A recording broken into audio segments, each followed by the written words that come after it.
నా గుండెలో ఎప్పుడు ఉండే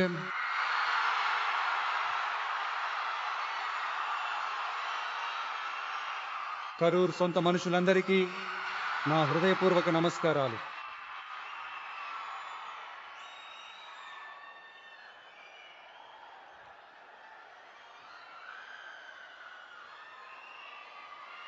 ఒక మనిషి లైఫ్లో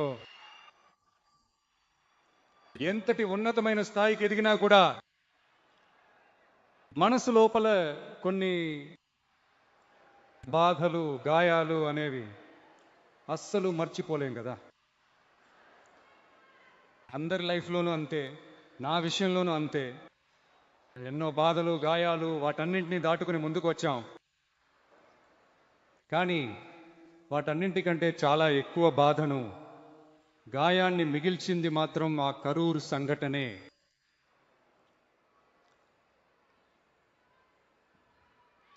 ప్రజల్ని కలవడానికి వెళ్ళినప్పుడు మనం ప్రజల్ని కలవాలి, వాళ్ళ సమస్యల గురించి మనం మాట్లాడాలి. అందుకే ఈ ప్రజలని కలిసే యాత్ర మొదలుపెట్టి తిరుచి, అరియలూర్, నాగపట్నం, తిరువారూర్, నామక్కల్, కరూర్ ఇలా అన్ని చోట్లకి వెళ్తా ఉన్నాము. అరియలూరులో ఆ మీటింగ్ ముగించుకుని పెరంబలూరు వెళ్లే ముందు ఆ పెరంబలూరు పోలీసులు మమ్మల్ని అలర్ట్ చేశారు. అక్కడ జనం చాలా ఎక్కువగా ఉన్నారని, చాలా టైం అయిపోయింది, ఇప్పుడు రావద్దు అని చెప్పారు. సో మాకు వేరే దారి లేదు, పోలీసులు చెప్తే మనం వినాలి కదా. అదే టైంలో పెరంబలూరు ప్రజల సేఫ్టీని కూడా దృష్టిలో పెట్టుకుని మనసులో చాలా బాధ ఉన్నా వెనక్కి వెళ్ళిపోయాము. ఆ తర్వాత పెరంబలూరు నియోజకవర్గ ప్రజలకు క్షమాపణ కూడా చెప్పాము. అలాగే నామక్కల్లో ఆ మీటింగ్ ముగించుకుని కరూరు వచ్చేటప్పుడు ఆ కరూరు పోలీసులు మమ్మల్ని అలర్ట్ చేసి ఉండొచ్చు కదా.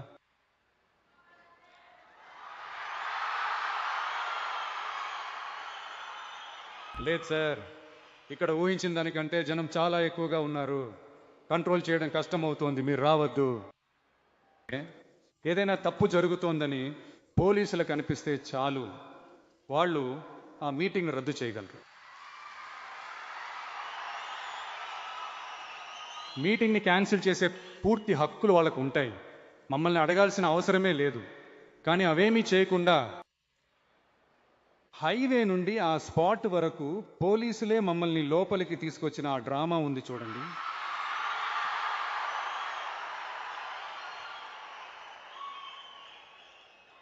నేను దాన్ని పూర్తిగా నమ్మేశాను. ఆ రోజు కరూరు పోలీసులు మాట్లాడినప్పుడు వాళ్ళకి థ్యాంక్స్ కూడా చెప్పాను. ఇలాంటి డ్రామా జరుగుతుందని నాకు తెలియదు.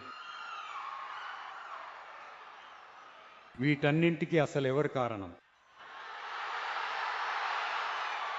ఇదంతా ఎవరు చెప్పి చేయించారు? ఇలా చేయండి, అలా చేయండి అని. ఒకవేళ అలా జరిగితే ఇలా చేయండి, ఇలా జరిగితే ఇలాంటి ఇన్స్ట్రక్షన్స్ ఇచ్చి ప్రెజర్ పెడుతున్నది ఎవరు?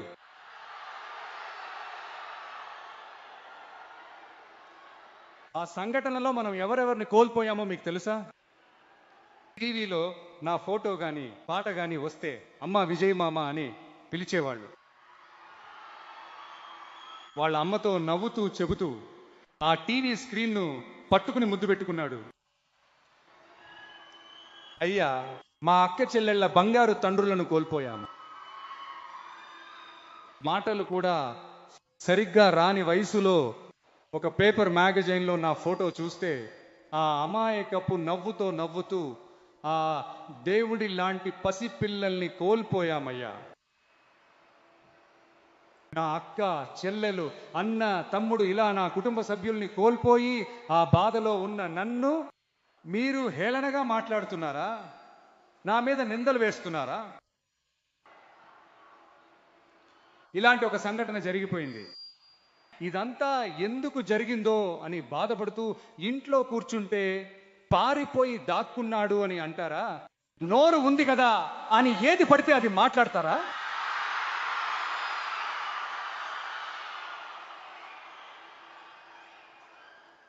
మిమ్మల్ని అడుగుతున్నా, ఆ రోజు అంతమంది జనం ఉన్నారు కదా.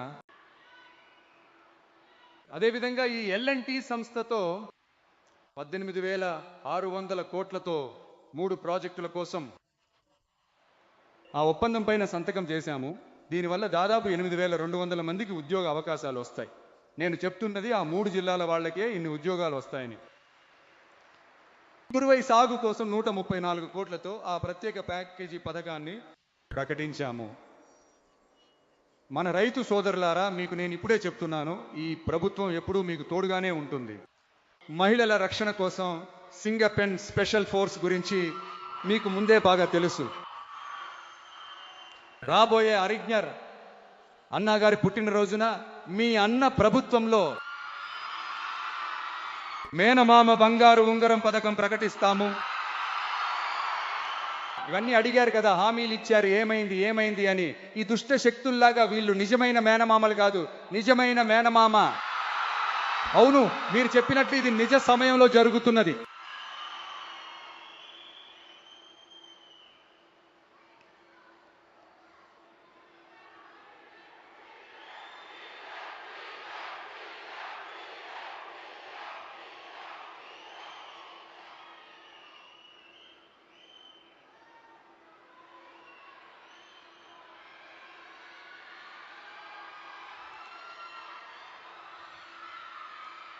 ఆ దుష్ట శక్తి గురించి,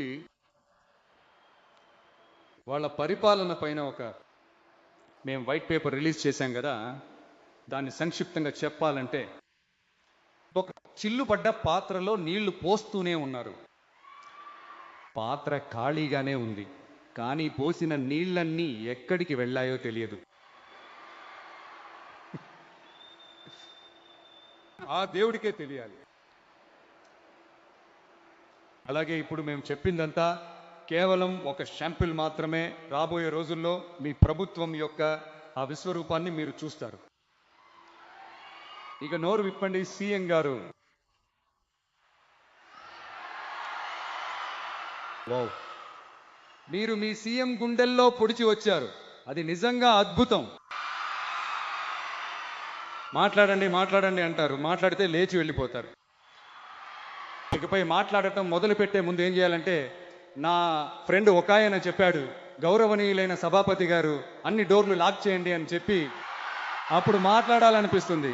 కానీ నేను మాట్లాడటం మొదలు పెట్టగానే లేచి వెళ్ళిపోతారు. 5 నిమిషాలకే కొలతూరులో కొత్తు పరోటా రెడీ అన్నట్టుగా. ఇంకా ఎక్కువ మాట్లాడితే మొత్తం అయిపోతుంది, చూసుకోండి. మనం పాలిటిక్స్ గురించి మాట్లాడితే విజయ్ అసలు పాలిటిక్స్ మాట్లాడొచ్చా అంటున్నారు. సరేలే, మనకెందుకు గొడవ, మన పని మనం చూసుకుందాం. వాళ్ళ గురించి ఎందుకులే అని ఉంటే విజయ్కి పాలిటిక్స్ మాట్లాడటం రాదంటున్నారు. ఇలా అటు ఇటు మార్చి మేకదాటు డ్యామ్ గురించి ఏం తెలుసు, విజయ్ దాని గురించి ఎందుకు మాట్లాడలేదు అని ఇలా మనం పాలిటిక్స్లోకి వచ్చినప్పటి నుండి ఒక బ్యాచ్ వంకల మీద వంకలు పెడుతున్నారు. పాటకి పాట కచేరీ మాకు కూడా చేయడం వచ్చు, చేయమంటారా? ఈ మేకదాటు డ్యామ్ వివాదానికి సంబంధించిన కేసులో తమిళనాడు పిటిషన్ను సుప్రీంకోర్టు ఎప్పుడు రిజెక్ట్ చేసింది? అప్పుడు ఎవరు అధికారంలో ఉన్నారు? ఎందుకు సరిగ్గా వాదించలేదు? మీరు కనుక సరిగ్గా వాదించి ఉంటే అది రిజెక్ట్ అయ్యేది కాదు కదా. ఎందుకు స్టాలిన్ సార్ కావాలనే దాన్ని వదిలేశారా? అసలు ఇలాంటి ప్రశ్నలు అడగవచ్చా? ఇలాంటి ప్రశ్నలు అడిగితేనే మేకదాటు ఆనకట్ట గురించి మాట్లాడినట్టు అని అర్థమా? ఆ స్టేట్ సీఎం మాట్లాడుతున్నారు కదా, మరి మీరు ఎందుకు మాట్లాడటం లేదు అంటే, మన రాష్ట్ర హక్కులను ఎక్కడ నిలబెట్టాలో అక్కడ దానికోసం పనిచేయడం మాత్రమే ముఖ్యం. ఊరికే సవాళ్లు విసురుకుంటూ నన్ను కెలికి చూడు, నేను ఎవరో తెలుసా, నన్ను తాకి చూడు, ఇలాంటి మాటలు మాట్లాడితే పని అవ్వదు.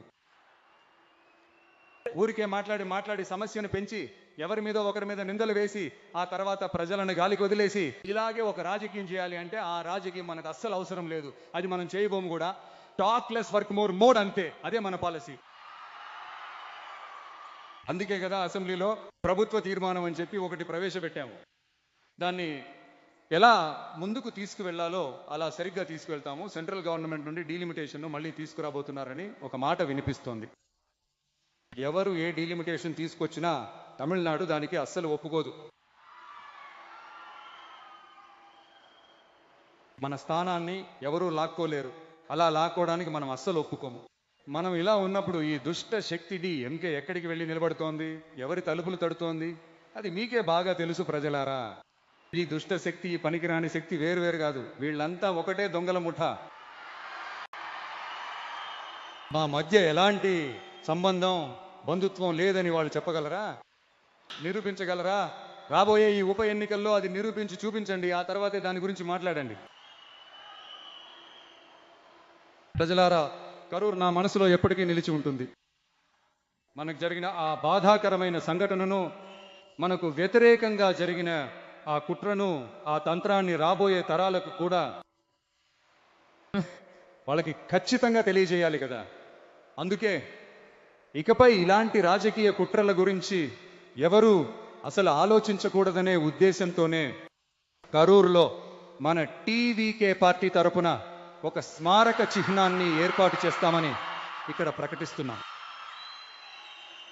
ఆ తర్వాత కరూరు నుండే తమిళనాడు ప్రజలందరికీ ఒక మాట చెప్తున్నాను. మీ టీవీకే ప్రభుత్వం మీకోసమే నిరంతరం పనిచేస్తుంది. ముందుగా ప్రజల కనీస అవసరాలను తీర్చాలి. ఒకవైపు ఆర్థిక పరిస్థితిని చక్కదిద్దుకుంటూనే మరోవైపు మనం చెప్పుకున్న వాటిలో ప్రయారిటీ చూసుకుని ఒక్కొక్కటిగా స్టెప్ బై స్టెప్ పూర్తి చేయడానికి ట్రై చేస్తాం. ఇది ఎప్పుడూ మీకోసమే ఉండే ప్రభుత్వమే అయి ఉంటుంది. ఈ విజయ్ ఎప్పుడూ మీ విజయ్గానే ఉంటాడు. మీరు పూర్తి హక్కుతో మీ గవర్నమెంట్ను సంప్రదించవచ్చు. మీ హక్కు అది. ఈ దుష్ట శక్తి పాలన ముగిసి మట్టిలో కలిసిపోయినప్పటి నుండి వాళ్ళు ఏవేవో చేస్తున్నారు, ఏదేదో మాట్లాడుతున్నారు, సోఫా అంటున్నారు, వాషింగ్ మెషిన్ అంటున్నారు. ఈ రాజకీయ వ్యాపారం చేయడానికి అసలైన వెండింగ్ మెషిన్లే వాళ్ళు. అసలు ఆ వెండింగ్ మెషిన్లే వాళ్ళు ఎవరు? ఈ డిఎంకే వాళ్ళు. మనల్ని చూసి వాషింగ్ మెషిన్ అని అంటున్నారు. ఎన్నికల్లో ఓటుకు నోటు ఇచ్చే ఆ పద్ధతిని, ఆ సంస్కృతిని మేము పూర్తిగా తుడిచిపెట్టేశాము. ఎలక్షన్లోనే అలా పనిచేసిన మనకు ఈ గుర్రాలు, గాడిదల బేరసారాలు ఎందుకు? ప్రజలందరూ నా వైపు ఉన్నప్పుడు మనకి ఈ బేరసారాలన్నీ ఎందుకు అని అడుగుతున్నాను. ఈ దొంగటి ఎంకె ప్రభుత్వం ఊర్లను దాచుకుంటోంది. ఇలాంటి దోపిడీలు చేయడం వల్లే మీ కరూర్ కంపెనీ ఓనర్ ఒకరు ఇప్పుడు ఎక్కడ ఉన్నాడో కూడా తెలియకుండా పరిగెత్తు పరిగెత్తు పరిగెత్తు పరిగెత్తు పరిగెత్తు పరిగెత్తు చూడు, వేటగాడు వస్తున్నాడు, పరిగెడుతూనే ఉన్నాడు. ఇంకొకరు విదేశాలకు పారిపోయారు. విదేశం అనగానే స్టాలిన్ గారు అనుకోవద్దు. ఆయన కాదు, నాకు స్టాలిన్ గారిపై ఎప్పుడూ ప్రత్యేక అభిమానం ఉంటుంది. ఆయన కాదు, ఈయన వేరే. సింగపూర్కి చెకప్ కోసం వెళ్ళారు చూడండి, ఆయనే. ఇంకా తవ్వుతుంటే ఎంతమంది దొరుకుతారో ఏమో తెలియదు. మీ దగ్గర ఎవరైనా లంచం అడిగితే ఇవ్వలేమని చెప్పండి, నేను మీతో ఉన్నాను.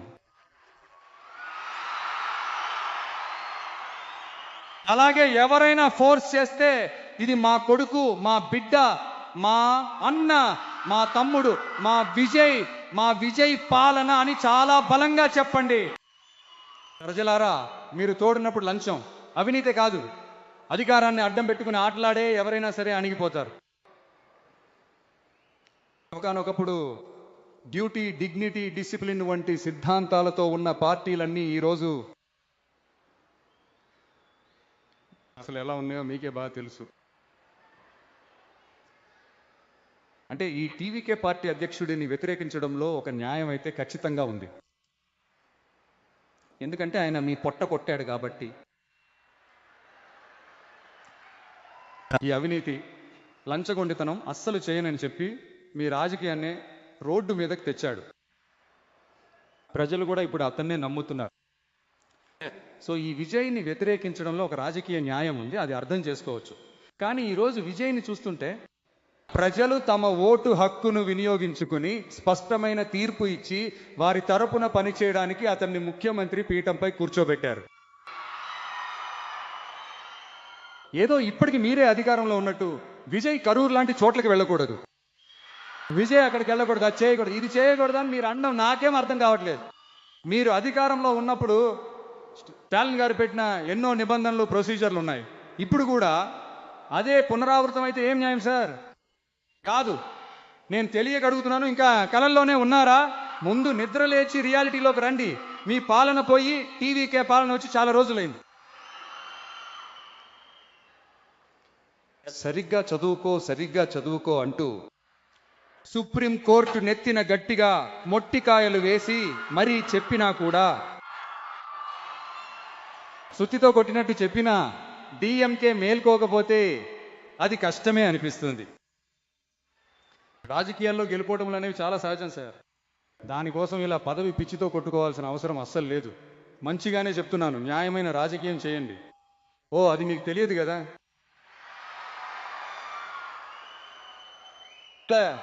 దుష్ట శక్తులను ఎవ్వరూ మార్చలేరు. పైగా వాళ్ళు తమంతట తాముగా మారుతారని అనుకోవడం కూడా అసాధ్యమైన విషయం. అందుకే అక్కడున్న క్రౌడ్కి తగిన పోలీస్ ప్రొటెక్షన్ ఉందా? ఈ ప్లేస్ తీసుకోమని మేమే చెప్పామని ఒక పోలీస్ ఆఫీసర్ ఇంటర్వ్యూ ఇస్తున్నారే, దానికి అర్థం ఏంటి? ఇంత బాధని, ఇన్ని గాయాల్ని మాకు ఇచ్చి ఆ నిందను మా మీద వేసి అందులో రాజకీయ లబ్ధి పొందుతున్నారే, అది కరెక్టేనా? అసెంబ్లీలో స్టాలిన్ గారు మాపై నిందలు వేసి రాజకీయం చేస్తున్నారు, దీనికి అర్థం ఏంటి? మన కోసం వచ్చిన ప్రజల్ని ఇబ్బంది పెట్టి వాళ్ళని వేచి ఉండేలా చేసి లాభం పొందే రాజకీయ నాయకుడిని మాత్రం నేను అస్సలు కాదు. ప్రజల కోసమే రాజకీయాల్లోకి వచ్చిన వాడు ఈ విజయ్. నాకు అన్ని ఇచ్చిన నా ప్రజల కోసం, నాకున్న అన్నింటినీ వదిలేసి కేవలం ప్రజల కోసమే రాజకీయాల్లోకి వచ్చిన వాడు ఈ విజయ్.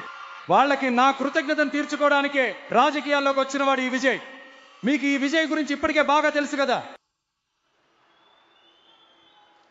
కానీ మనందరికీ ఇన్ని బాధలు, గాయాలు ఇచ్చిన వాళ్ళకి ఈ 2026 ఎన్నికల్లో గట్టి బుద్ధి చెప్పారు. కానీ అది మాత్రమే సరిపోదు ప్రజలారా, అది మాత్రమే సరిపోదు. ఎప్పటికీ మళ్ళీ వాళ్ళు కోలుకోలేనంతగా ఒక శాశ్వతమైన బుద్ధిని మీరు వాళ్ళకి ఎప్పుడూ చెప్తూనే ఉండాలి.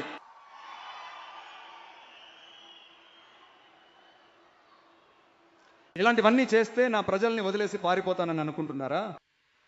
ఎవరు వెళ్ళినా నేను నా ప్రజలను వదలను. ఆ రోజు చెప్పాను, ఈ రోజు చెప్తున్నాను, రేపు కూడా చెప్తాను. దిల్లు ఉన్నోడిలా చెప్తాను, గెత్తుగా చెప్తాను. డబ్బులా, జనాలా అని అడిగితే నాకు నా ప్రజలే ముఖ్యం.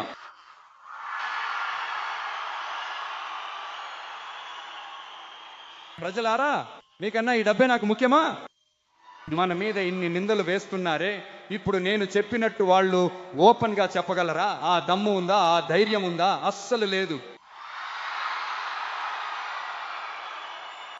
కానీ మన ప్రజలు ఏర్పాటు చేసిన మన ప్రభుత్వం మీద తప్పుల్ని మాత్రం డిజైన్ గా రకరకాలుగా వెతుకుతూనే ఉంటారు. ప్రతి విభాగంలోనూ ఆ పార్టీ ఫండ్, ఆ పార్టీ నిధి పేరుతో చేసే దోపిడీ అంతా ఈ దుష్ట శక్తులైనా సరే, పనికిరాని శక్తులైనా సరే, వీళ్ళిద్దరూ ఒకరి తర్వాత ఒకరు మార్చి ఇదే పని చేస్తూనే ఉన్నారు. దీంట్లో ఒక హైలైట్ కామెడీ ఏంటంటే, నేను అసెంబ్లీలో మాట్లాడేటప్పుడు కేవలం పార్టీ ఫండ్ అని మాత్రమే చెప్పాను. అది ఏ పార్టీ, ఏ ఫండ్, ఎవరు, పేరు ఏంటి అని ఏమీ చెప్పలేదు. పార్టీ ఫండ్ అని అనగానే వాళ్ళు ఎలా పారిపోయారో చూడాలి. అది అసలైన కామెడీ. అసలు వీళ్ళు ఎందుకు పారిపోతున్నారో నాకే మొదట అర్థం కాలేదు. తప్పు చేసిన వాళ్ళకి భయం ఉంటుంది అంటారు కదా, అదే ఇది. ఎలా ఉందంటే, మా నాన్న బీరువాలో లేడు, మా నాన్న అస్సలు బీరువాలో లేడు అని వాళ్ళంతటా వాళ్ళే చెప్పినట్టుంది. అయ్యో, ఎందుకు అడుగుతారు? వీళ్ళతో మామూలు కామెడీగా లేదు, నిజంగా చాలా ఫన్నీగా ఉంది, చాలా కూతిది. చెన్నైలో ఒక బ్రిడ్జ్ కట్టడం కోసం సాధారణంగా అయ్యే ఖర్చు కంటే చాలా ఎక్కువ ఖర్చుతో దాదాపు డబుల్ అమౌంట్తో ఒక టెండర్ వదిలారు. వాటన్నింటినీ ఇప్పుడు లోతుగా తవ్వి తీసి వాటన్నింటినీ ఇప్పుడు కనిపెట్టి క్యాన్సిల్ చేశాము. ఇంకా ఎన్ని కోట్ల అవినీతి, ఎన్ని లక్షల అవినీతి జరిగిందో నవ్వుతున్న కొద్దీ ఇంకా ఎన్ని బయటపడతాయో మాకే తెలియడం లేదు. ఒక్కొక్కరి ముసుగులు అలా తొలగిపోతున్నాయి. అయ్యో, ఈ విజయ్ ఒక్కో కథను బయట పెడతాడని అందరూ ఏడుస్తున్నారు. వాళ్ళు చెవులోంచి రక్తం వచ్చేలా గట్టిగా అరుస్తున్నారు. అవును, అవినీతిలో ఉన్న వాళ్ళు ఇలాగే ఉంటారు. గడిచిన ఈ 50-55 రోజుల్లో అక్కడ చేసిన కొన్ని పనుల గురించి అసెంబ్లీలోనే చెప్పాను. కానీ ఇక్కడ కూడా కొన్ని విషయాలు చెప్పాలని అనుకుంటున్నాను. ఈ విద్యుత్ శాఖలో చాలా కాలంగా నిలిచిపోయిన ప్రమోషన్లను మేము ఇప్పుడు అందించగలిగాం. దానికోసం ఒక ఆవిడ కళ్ళల్లో నీళ్లతో మాకు కృతజ్ఞతలు చెప్పారు కదా. విమర్శించే వాళ్ళకి ఆ వీడియోలు అస్సలు కనిపించవు. ఇక లంచగొండితనాన్ని, అవినీతిని అస్సలు ఆపలేమని, అది వాళ్ళ రక్తంలోనే కలిసిపోయిందని అన్నవాళ్ళు వెళ్ళి ప్రతి గవర్నమెంట్ ఆఫీసును చూడండి. ఒక్క పైసా లంచం లేదు, ఒక్క పైసా అవినీతి లేదు. పనులన్నీ చాలా ఫాస్ట్గా జరిగిపోతున్నాయి. ఒక పెద్ద ఆయన చెప్తున్నారు, తమ్ముడు పనులన్నీ జరుగుతున్నాయి కానీ అంతకు మించి మాకు చాలా గౌరవం ఇస్తున్నారు తమ్ముడు, మమ్మల్ని కూర్చోబెట్టి మరీ మాట్లాడుతున్నారు. ఇవన్నీ ఇంతకుముందు ఎప్పుడు జరగలేదు. వాడి దగ్గరికి వెళ్ళు, వీడి దగ్గరికి వెళ్ళు, ఆ ఆఫీసర్ని కలవండి అని చెప్పి తిప్పించుకునేవారు. ఇప్పుడు లంచాలు లేవు, అవినీతి లేదు, పనులన్నీ వెంటనే జరిగిపోతున్నాయి. జనం ఎంతో సంతోషంగా ఒక నిట్టూర్పు విడుస్తున్నారు. అది చూస్తుంటే మనకు చాలా హ్యాపీగా అనిపిస్తుంది. దీనికి మించి ఇంకేం కావాలి? ఎందుకు ఇవన్నీ చేయలేరు? మనసు అంటూ ఒకటి ఉంటే చేయొచ్చు, ఇప్పుడు చేయడం లేదా?